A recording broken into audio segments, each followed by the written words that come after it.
आयोग की टीम बिहार अगले हफ्ते आएगी। तैयारियों का जायजा लिया जाएगा ईसी की तरफ से और बिहार चुनाव की तारीख का ऐलान भी जल्द होगा। सूत्रों के हवाले से यह जानकारी सामने आ रही है। दशहरा दिवाली के बीच ऐलान संभव है। 5 और 15 नवंबर तक 3 चरण में मतदान संभव है। तो बिहार चुनाव को लेकर इस वक्त की ये बड़ी खबर आपको बता रहे हैं।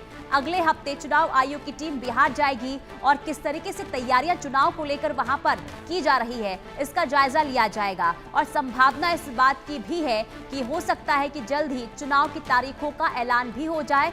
दशहरा और दिवाली से पहले, यानी कि दशहरे के बीच में और दिवाली से पहले चुनाव की तारीखों का ऐलान संभव है। और आपको यह भी बता दें कि 5 से 15 नवंबर तक 3 चरणों में मतदान संभव है। ये फिलहाल सूत्रों के हवाले से जानकारी सामने आ रही है। कुल मिलाकर देखिए, एक तरफ जहां चुनाव को लेकर लगातार सियासी हलचल जबरदस्त तरीके से देखने को मिल रही है, तो चुनाव आयोग की तैयारियां भी शुरू हो चुकी है। और यही वजह है कि अगले हफ्ते बिहार चुनाव की तारीखों का ऐलान संभव है। चुनाव आयोग की ओर से तैयारियों का जायजा भी लिया जाएगा।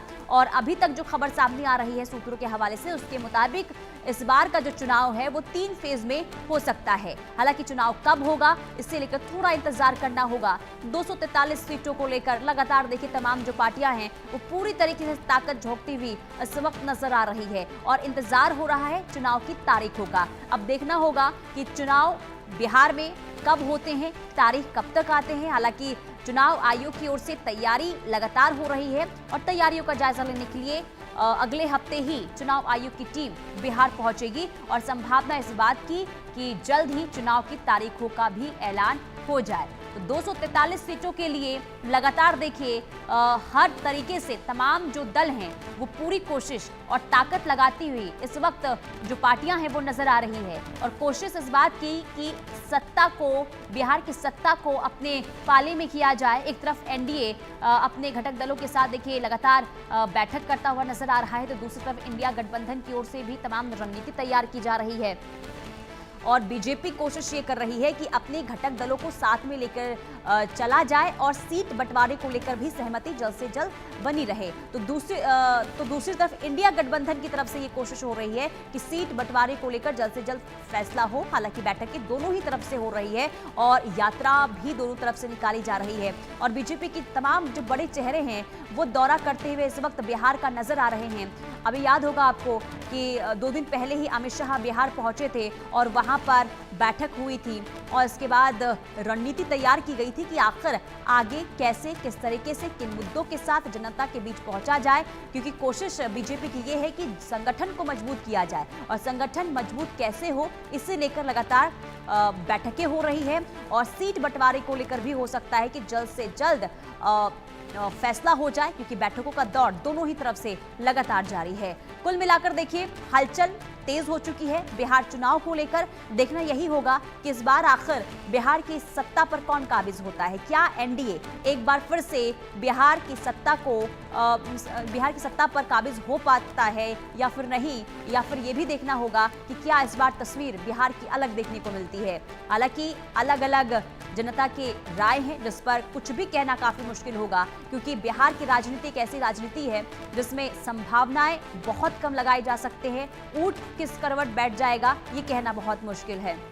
शैलेंद्र हमारे साथ तमाम जानकारी के साथ जुड़ चुके हैं। शैलेंद्र, ये बड़ी खबर सामने आ रही है कि ईसी की जो टीम है वो अगले हफ्ते बिहार जाएगी, इसे लेकर जानकारी दें आप। जी बिल्कुल, अगले हफ्ते टीम आ सकती है। चूंकि जब प्रकाशन होना है मतदाता सूची का एसआईआर के बाद वो प्रकाशन हो जाएगा, उसके तुरंत बाद टीम का दौरा होगा। और ये कहा जा रहा है उसी के लगे हुई जो चुनाव की घोषणा है वो भी हो जाएगी। चूंकि 22 नवंबर से पहले चुनाव करा लेना है और 3 चरणों में चुनाव बिहार में कराए जाने की योजना है। बिल्कुल 3 फेज में चुनाव होंगे, लेकिन चुनाव आयोग की कितनी तैयारियां इस वक्त नजर आ रही है बिहार में शैलेंद्र? देखिए, अलग अलग तरीके से चूंकि तैयारियां होती हैं और चुनाव में बड़ी संख्या में चाहे सुरक्षा बलों की बात हो या प्रशासनिक अधिकारियों की बात हो, वो सब लगे रहते हैं। चूंकि अभी सबसे बड़ी प्राथमिकता चुनाव आयोग की थी कि एसआईआर की जो प्रक्रिया है उसको पूरा किया जाए, तो उस दिशा में काम हो रहा है और जो चुनाव आयोग के अधिकारी हैं वो सब लगे हुए हैं।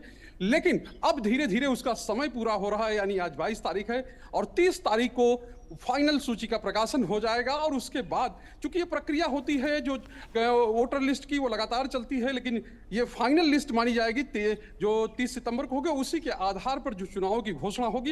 हालांकि ये कहा जा रहा है आगे जो भी अपडेट होगा वो अपडेट होता रहेगा, क्योंकि एक प्रक्रिया के तहत अपडेशन चलता है। लेकिन चुनाव आयोग की टीम को यहाँ आना है, यानी चुनाव आयोग को आना है, जो मुख्य चुनाव आयुक्त हैं ज्ञानेश कुमार, उनको आना है, उनके साथ जो अन्य सदस्य हैं वो सब आएंगे और बिहार में समीक्षा करेंगे, तैयारियों की समीक्षा करेंगे। क्योंकि जो जिला स्तर पर कही जाए या वो सब तैयारियां जो हैं वो लगातार चल रही हैं, और इन तैयारियों के साथ ही जो बिहार में है वो चुनावों को लेकर, चाहे राजनीतिक तौर पर हो चाहे प्रशासनिक तौर पर हो, सब तरह की तैयारियां जो है वो जारी हैं और सबको अंतिम रूप दिया जा रहा है। यही वजह है कि अब जो राजनीतिक दल हैं वो भी माथापच्ची कर रहे हैं कि कितनी जल्दी से जल्दी जो है हम अपने जो कैंडिडेट्स को फाइनल कर दें, या कहें कि साथ में जो गठबंधन में जो दल हैं उनकी सीटों को फाइनल कर दें।